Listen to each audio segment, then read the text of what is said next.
Pancasila dalam sistem politik Indonesia memiliki peran yang sangat penting bagi dasar dan pedoman utama dalam penyelenggaraan kehidupan politik di tanah air. Pancasila tidak hanya menjadi simbol, tapi juga menjadi landasan ideologis, etis, dan moral dalam setiap kegiatan politik, baik di tingkat pemerintah maupun masyarakat.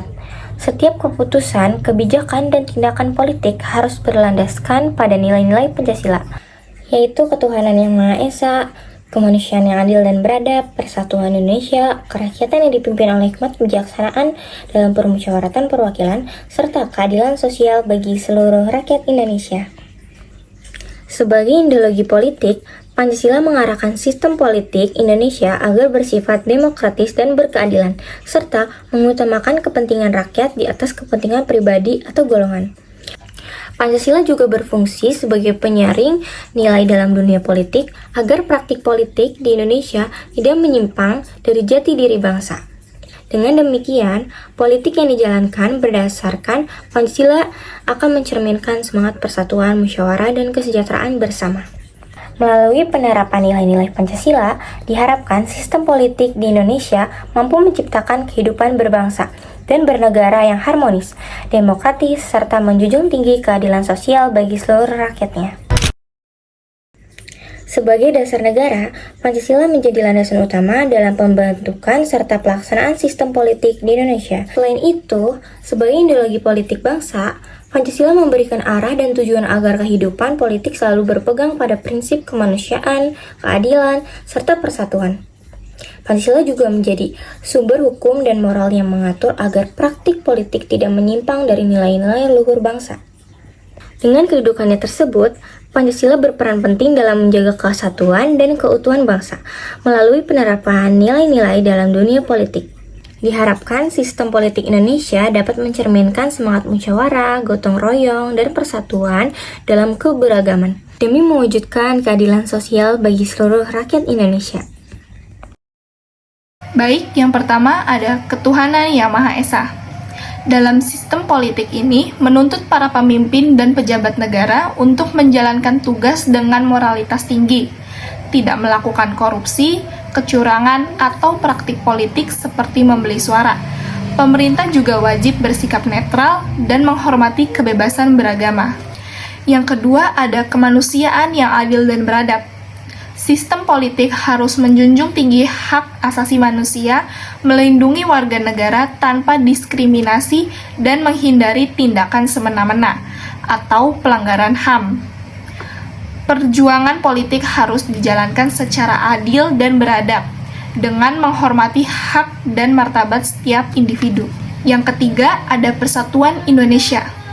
Politik harus menjaga persatuan dan kesatuan bangsa. Musyawarah dan mufakat menjadi prinsip utama dalam pengambilan keputusan politik, menghindari konflik, dan memelihara kerukunan di masyarakat. Yang keempat, ada kerakyatan yang dipimpin oleh hikmat kebijaksanaan dalam permusyawaratan perwakilan. Demokrasi Pancasila menuntut pemilu secara bebas, jujur, dan adil, serta penggunaan musyawarah mufakat dalam pengambilan keputusan politik. Yang kelima atau yang terakhir, keadilan sosial bagi seluruh rakyat Indonesia. Kebijakan politik harus mengutamakan kesejahteraan umum dengan pemerataan kesempatan dan keadilan untuk semua lapisan masyarakat. Pemimpin harus bertindak untuk meningkatkan kesejahteraan sosial, menegakkan hukum tanpa diskriminasi, dan menghindari penyalahgunaan kekuasaan untuk kepentingan pribadi. Ada beberapa tantangan dalam penerapan nilai Pancasila dalam sistem politik. Yang pertama ada ketimpangan ekonomi dan sosial. Kesenjangan akses pendidikan, kesehatan, dan kesempatan kerja menimbulkan hambatan dalam mewujudkan keadilan sosial yang menjadi salah satu nilai utama dalam Pancasila. Yang kedua ada radikalisme dan intoleran. Munculnya sikap intoleran dan radikalisme di sebagian masyarakat bertentangan dengan sila ketuhanan yang Maha Esa. Yang ketiga ada penyalahgunaan bebas demokrasi. Kebebasan demokrasi yang tidak terkendali dapat disalahgunakan untuk kepentingan pribadi atau kelompok, merusak prinsip demokrasi Pancasila. Yang keempat ada korupsi dan penyalahgunaan kekuasaan. korupsi masih menjadi masalah besar yang menggerogoti kepercayaan masyarakat terhadap pemerintah. The next day. Assalamualaikum warahmatullahi wabarakatuh. Perkenalkan, nama saya Fathia Rami Azmi, mahasiswa dari Poltekkes Kemenkes Tasikmalaya. Di sini saya dari kelompok 12 akan mewawancarai Teteh. Untuk Teteh silakan untuk memperkenalkan diri terlebih dahulu. Sebelumnya saya izin perkenalkan diri, nama saya Nazwa Rahma, saya dari Fakultas Ilmu Sosial Ilmu Politik dari Universitas Gunung Jati. Baik, untuk pertanyaan pertama, mengapa nilai-nilai Pancasila itu sangat penting diterapkan dalam kehidupan politik Indonesia? Menurut saya sebagai mahasiswa, nilai-nilai Pancasila itu menjadi nilai utama untuk membangun politik yang adil dan demokratif. Baik, untuk pertanyaan keduanya, bagaimana peran generasi muda dalam menjaga dan mengamalkan politik yang berlandaskan Pancasila di era modern saat ini? Menurut saya, generasi muda adalah generasi yang harus aktif dalam pendidikan politik dan menggunakan media sosial untuk menyebarkan demokrasi dengan positif. Baik, selanjutnya upaya apa saja yang harus dilakukan untuk mengatasi tantangan dalam penerapan nilai-nilai Pancasila dalam sistem politik di Indonesia saat ini?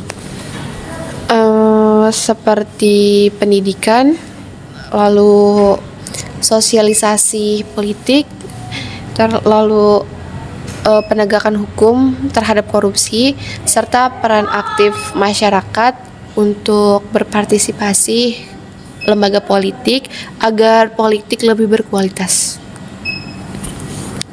Baik, Teteh, untuk pertanyaan selanjutnya, apa saja sih penyimpangan politik yang bertentangan dengan nilai-nilai Pancasila dan bagaimana dampaknya terhadap sistem politik di Indonesia?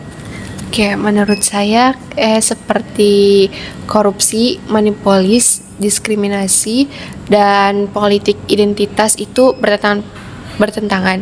Jadi dampaknya tuh kayak menurunnya kepercayaan masyarakat dan melemahnya demokrasi dan hukum.